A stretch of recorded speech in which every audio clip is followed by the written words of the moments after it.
السلام علیکم بھائیوں بہنوں، میں ہوں ڈاکٹر فرحان مرک اور آج ہم غور کرنے جا رہے ہیں کہ آنے والے کچھ عرصے میں امریکہ اور ایران کے درمیان عمان میں مذاکرات ہونے جا رہے ہیں۔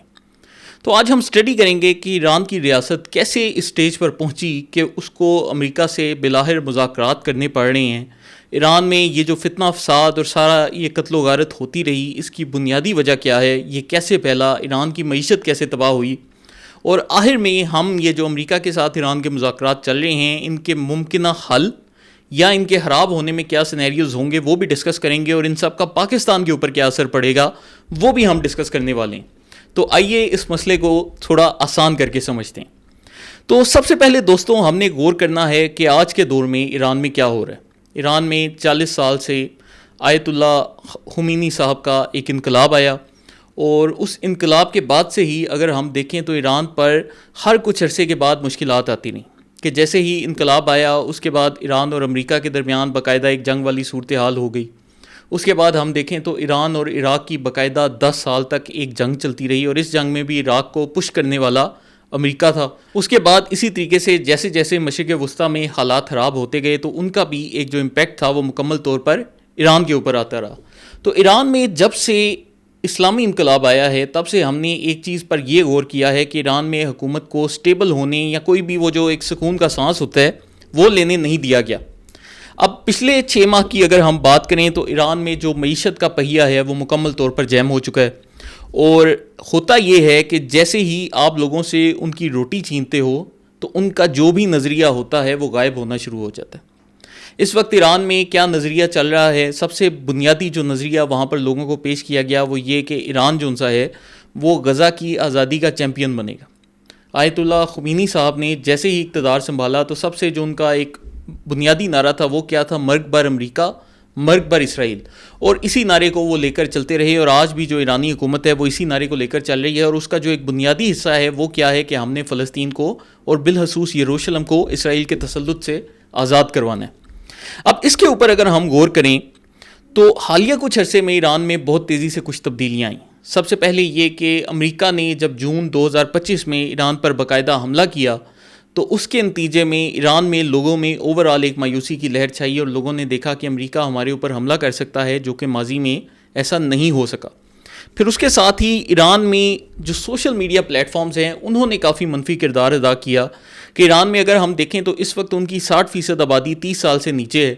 اور اس آبادی کو ڈیجیٹل میڈیا پلیٹ فارمز کے ذریعے مینپولیٹ کرنا بہت آسان ہو جاتا ہے، کیونکہ ان سارے پلیٹ فارمز کے اوپر جو گرپ ہے وہ امریکہ کی ہے، اور بالخصوص جو سلیکان ویلی ہے وہ یہ سب کچھ کنٹرول کر رہی ہے۔ تو اب جب ہم اس صورتحال پر غور کریں تو ہمیں کم از کم روس اور چین کے جو لیڈرشپ ہے ان کی ایک دور اندیشی بھی نظر آتی ہے، کہ انہوں نے آج سے 10-15 سال پہلے ہی اس سارے مسئلے کو سمجھ کر اپنی جتنی بھی ڈیجیٹل میڈیا پلیٹ فارمز کی اونرشپ تھی وہ ان امریکی کمپنیوں کو دینے کی بجائے خود ان پلیٹ فارمز کو انڈیجنسلی ڈیولپ کیا۔ چین کے اپنے سوشل میڈیا پلیٹ فارمز ہیں، روس کے اپنے سوشل میڈیا پلیٹ فارمز ہیں، تو انہوں نے انشور کیا کہ ہماری جو نوجوان قیادت ہے وہ ایسے پلیٹ فارمز پر نہ جائے جن کے اوپر امریکہ براہ راست کنٹرول کرتا ہے۔ لیکن ایران اس معاملے پر پیچھے رہ گیا، اور پھر اس کے بعد آپ کو نظر آ رہا ہے کہ ایران میں کیا حالات پیدا ہوئے۔ اور اسی کے ساتھ اگر ہم عرب اسپرنگ پر بھی غور کریں کہ شام کے حالات کیسے خراب کیے گئے، لیبیا میں کیا ہوا، باقی عرب ممالک میں کیسے فتنہ فساد یہ تیونس میں پھیلایا گیا اور باقی ممالک میں، تو وہاں پر بھی ہمیں جو ایک مین فیکٹرز نظر آ رہے ہیں ان میں مین چیز ڈیجیٹل میڈیا پلیٹ فارمز ہے۔ تو جب ان تک آپ کی دسترس نہیں تو نمبر 1 یہ کہ آپ عوام تک غلط معلومات پہنچاتے ہیں، لوگوں کو بھڑکاتے ہیں، الگوریدمز کے ذریعے اس کانٹینٹ کو زیادہ پروموٹ کیا جاتا ہے جس سے لوگ اپنی ریاست سے متنفر ہوں، اور پھر اس کے ساتھ جو ایران کی ایک معاشی بدحالی ہے وہ بھی ایک سامنے آ جاتی ہے، اور یہ سارے فیکٹرز مل کر ایران میں حالیہ فسادات کو جنم دیتے ہیں۔ تو اب ہم سب سے پہلے دوستو ایران کو ڈسکس کرنے سے پہلے ہماری یہ کوشش ہونی چاہیے کہ ہم پہلے سمجھیں کہ ایران کا سسٹم کیسے آپریٹ کر رہا ہے۔ تو ایران میں جو ایک سیاہ و سفید کا مالک ہوتا ہے وہ ان کے سپریم لیڈر ہوتے ہیں، جو کہ اس وقت آیت اللہ خامنئی صاحب ہیں۔ تو سپریم لیڈر ایران کے جتنے بھی معاملات ہیں، وہاں کی عدالتیں ہیں، وہاں کی فوج ہے، وہاں کی انتظامیہ ہے، ان سب کو کنٹرول کرتا ہے۔ ایران میں بھی جو جمہوریت ہے وہ پاکستان سے بھی ایک طرح سے اگر ہم کہیں تو زیادہ بری حالت میں ہے، کیونکہ جمہوری لیڈرشپ کا کوئی طاقت نہیں ہوتی اور ان کا کوئی کنٹرول نہیں ہوتا، سب کچھ جو سا ہے وہ آیت اللہ خود کنٹرول کرتے ہیں۔ اب وہ کنٹرول کیسے کرتے ہیں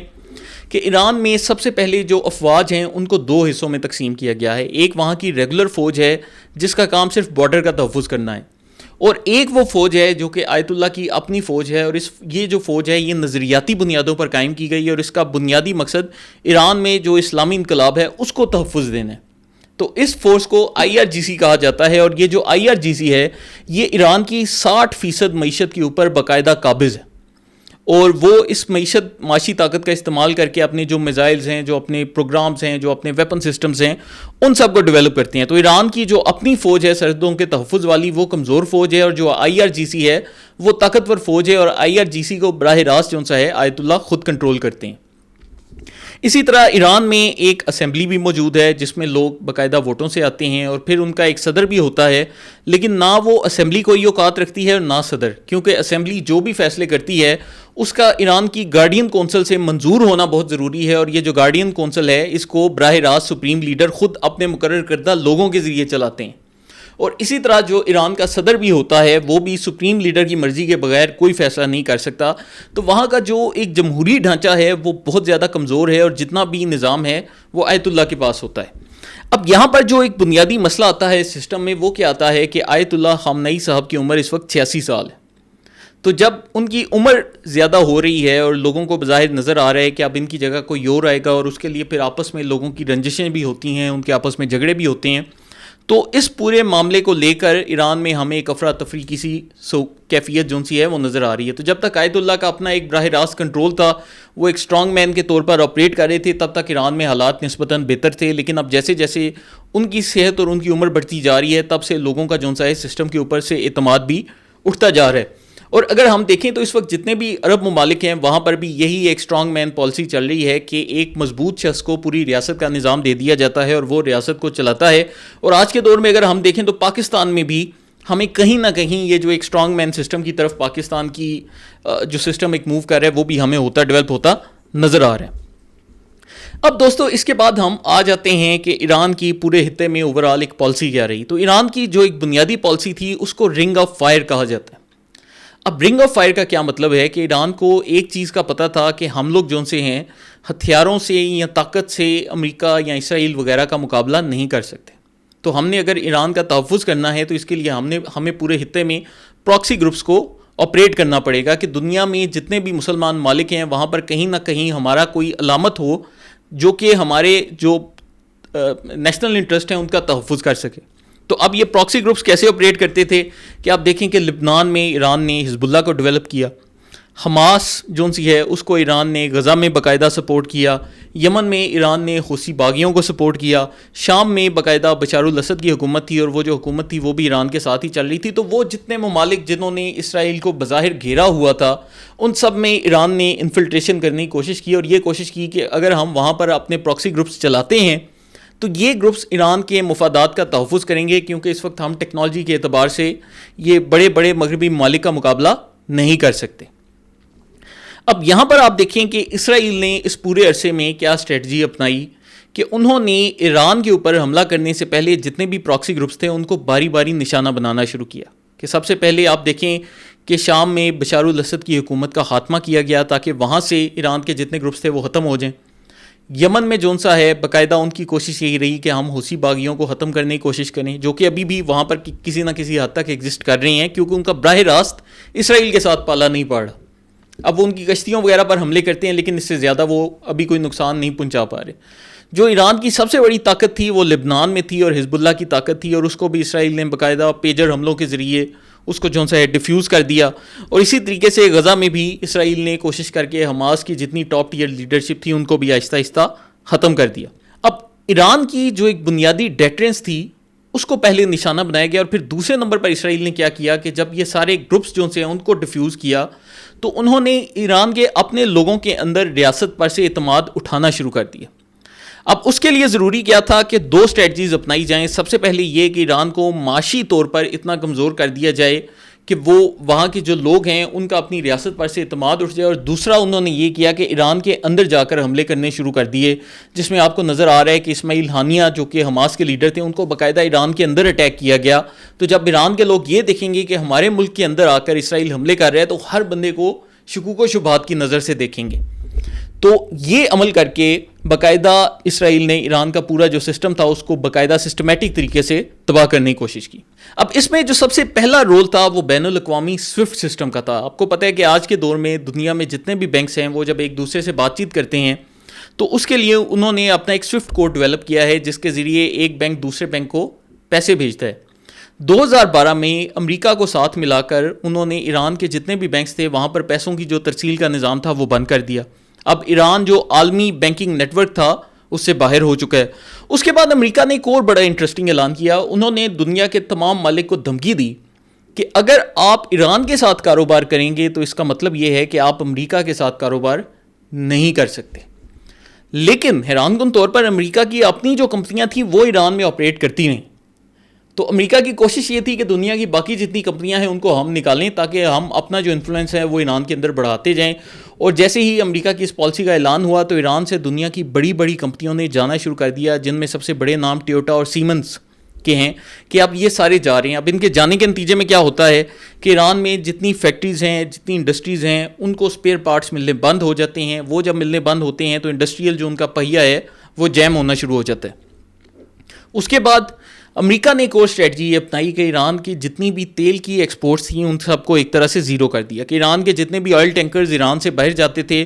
ان کو باقاعدہ ٹریک کیا جانے لگا. جن ملکوں میں وہاں سے تیل جاتا تھا ان ملکوں پر پابندی لگانی شروع کر دی, اور اس وجہ سے ایران کو اپنا جو تیل ہے وہ عالمی ریٹ سے 40% کم ڈسکاؤنٹ کے اوپر بیچنا پڑا تاکہ کوئی ایسا ملک ہو جو کہ ایران کا تیل لے سکے. لیکن جو ملک بھی وہ تیل خرید رہا تھا وہ بھی بعد میں امریکہ کے نشانے پر آتا جاتا تھا. اس کے بعد امریکا نے ایک اور اسٹریٹجی اپنائی, اور اس اسٹریٹجی کا ایک اہم حصہ یہ تھا کہ ہم ایرانیوں کی جو کرنسی ہے اس کو کمزور کریں. تو ایرانی کرنسی کی ایکسچینج کو باقاعدہ جو سا ہے متاثر کرنا شروع کیا, اور ہر روز جو سا ہے امریکہ ایسی خبریں پھیلاتا جس سے لوگوں میں ایک مایوسی کی لہر دوڑتی اور ان کو لگتا کہ ایران معاشی طور پر کولیپس کرنے والا ہے. کہ کبھی امریکہ میں پریس کانفرنس ہو رہی ہے تو وہ بول رہے ہیں کہ جی ایران پر نئی پابندیاں لگ رہی ہیں, ان کی فلاں فلاں انڈسٹری کا مال ہم آگے نہیں جان دیں گے. تو جو ایک عام ایرانی شہری تھا اس نے کیا کیا کہ وہ پریشان ہو کر اپنی کرنسی پر سے اعتماد اٹھاتا گیا. تو جب لوگوں نے کرنسی پر سے اعتماد اٹھایا تو انہوں نے کیا کیا کہ انہوں نے اپنی ایرانی کرنسی کے عوض جو سا ہے سونا خریدنا شروع کر دیا, کسی نے ڈالر خریدنے شروع کر دیے, کسی نے چاندی خریدنی شروع کر دی. تو لوگوں نے جیسے جیسے کرنسی پر سے اعتماد اٹھایا اس کا ایک ریپل افیکٹ کریٹ ہوا, اور وقت کے ساتھ ساتھ کیا ہوا کہ اسی کرنسی کی جو ویلیو ہے وہ دن بدن کم تر ہوتی گئی. تو یہاں پر ہمارے لیے ایک لیسن یہ بھی ہے کہ اگر آپ خود ہی اپنی ریاستی کرنسی پر سے اعتماد اٹھائیں گے تو آپ کا ہی نقصان ہوگا. اور پھر اس کے نتیجے میں کیا ہوا کہ ایرانی ریال کی قیمت جو سی ہے وہ بہت تیزی سے گرنے لگی, کیونکہ دنیا بھر میں اس کی جو ڈیمانڈ ہے وہ کم سے کم ترین ہوتی جا رہی تھی. اب اس کے ساتھ ہی امریکہ نے ایک اور اسٹریٹجی بھی اپنائی, اور انہوں نے ایران کے $100 ارب جو کہ ساؤتھ کوریا میں موجود تھے, اور اسی طرح ان کے پیسوں کی ایک بڑی تعداد یورپ اور عراق میں بھی موجود تھی, ان سب کو فریز کر دیا. تو امریکہ نے بولا کہ ایران اپنے یہ جو $100 ارب ہے ان کو واپس نہیں لے سکتا. اب $100 ارب اگر آپ دیکھیں تو وہ پاکستان کا اس وقت جو ایکسٹرنل قرضہ ہے وہ $150 ارب ہے. تو اس سے آپ کو اندازہ ہوگا کہ یہ جو رقم ہے یہ کتنی بڑی ہے. اب یہاں پر دوستو اسرائیل کا ایک بڑا اہم فیکٹر آ جاتا ہے کہ اسرائیل کافی عرصے سے چاہتا تھا کہ امریکہ کسی طریقے سے ایران میں انٹروین کرے اور ایران کی یہ جو موجودہ حکومت ہے اس کو ختم کیا جائے, کیونکہ اسرائیل یہ سمجھتا ہے کہ ایران اس وقت ہمارے لیے مشرق وسطیٰ میں سب سے بڑا چیلنج ہے. تو اس کے لیے اسرائیل نے ابھی امریکہ سے باقاعدہ حملے بھی کروائے ایران کے ایٹمی پلانٹ کے اوپر, لیکن اسرائیل کو یہ سمجھ ہے کہ ان حملوں کے باوجود بھی ایران کی جو موجودہ رژیم ہے وہ کسی نہ کسی صورت میں قائم ہے. تو اب اس کے بعد ایک ڈھکوسلا لایا گیا جس کا نام ایپسٹین فائلز تھا, اور اس میں کیا ہوا کہ جیفری ایپسٹین جو سا ہے امریکہ میں ایک بہت بڑا کھرب پتی تھا, اور حیران کن طور پر کوئی نہیں جانتا کہ اس نے یہ جو کھربوں ڈالرز تھے یہ کیسے کمائے. تو یہ شخص باقاعدہ موساد کا آپریٹو رہ چکا تھا, اور یہ نسلی طور پر بہت بڑا صہیونی ہے. اس کی جو بیگم ہے گلین میکسویل وہ بھی اس کے لیے خواتین کی سپلائی کرنے کا کام کرتی تھی, اور وہ جو خاتون ہیں ان کے جو والد ہیں رابرٹ میکسویل وہ بھی دنیا میں سب سے بڑے جو موساد کے ایجنٹس ہیں ان میں سے ایک سمجھے جاتے ہیں. تو انہوں نے باقاعدہ دنیا بھر کی جتنی بھی مشہور شخصیات ہیں ان کو بلیک میلنگ کے لیے اپنا ایک دھندا شروع کیا. اور کیا ہوتا تھا کہ ایپسٹین اپنے جزیرے میں چھوٹی عمر کی بچیاں بلواتا اور ان کو یہ امریکہ کے بڑے بڑے لیڈروں سے ملواتا, اور اسی طرح دنیا کے جتنے بھی دیگر ممالک تھے وہاں کی قیادت کے ساتھ ان لڑکیوں کو ملوایا جاتا, پھر ان کی باقاعدہ ویڈیوز بنائی جاتی, ان کو بلیک میل کیا جاتا. تو جیسے ہی ٹرمپ نے ابھی حال ہی میں یہ پورا ایران کے اوپر ایک حملہ کرنے کی کوشش بھی کی اور یہ بھی بولا کہ ہم نے ایران کا ایٹمی پروگرام تباہ کر دیا ہے، اس کے بعد سے بھی اسرائیل کو سکون نہیں آ رہا تھا. تو اسرائیل نے کہا کہ چونکہ ڈونلڈ ٹرمپ بھی ایپسٹین کا ایک دوست رہ چکا ہے، تو اب ہم امریکی ڈیپ اسٹیٹ کے ذریعے ایپسٹین فائلز کو ریلیز کرواتے ہیں تاکہ ڈونلڈ ٹرمپ کے اوپر پریشر ڈالا جائے. تو آپ نے دیکھا کہ امریکہ کا صدر بھی چاہتا تھا کہ ایپسٹین فائلز ریلیز نہ ہوں، وہ بہانے بازی کر رہا تھا، لیکن امریکی ڈیپ اسٹیٹ نے باقاعدہ یہ سینٹرز وغیرہ کو ملا کر وہ ایپسٹین فائلز کو ریلیز کروایا. لیکن ابھی بھی یہ جو فائلز آپ کے سامنے آ رہی ہیں، ان میں بہت سارے بڑے ڈاکومنٹس اور بڑی چیزیں چھپی ہوئی ہیں. تو اس سے کیا ہوا کہ ڈونلڈ ٹرمپ کے اوپر کافی شدید پریشر آیا، اور اس پریشر کے بعد سے آپ نے دیکھا کہ جیسے ہی ایپسٹین فائلز آئیں تو امریکہ کی اس پورے خطے میں جو حرکتیں ہیں وہ بڑھ گئیں، اور باقاعدہ امریکہ کا جو بحری بیڑا ہے وہ بھی آ گیا، اور حالات جو سے ہیں اسرائیل ایک جنگ کے قریب لے آیا. اب دوستوں ہم چلتے ہیں کہ فرض کیا یہ جو اسرائیل کا ایک پورا پلان ہے کہ امریکہ ایران پر حملہ کرے، تو اس کے نتیجے میں وہ اچیو کیا کرنا چاہتا ہے.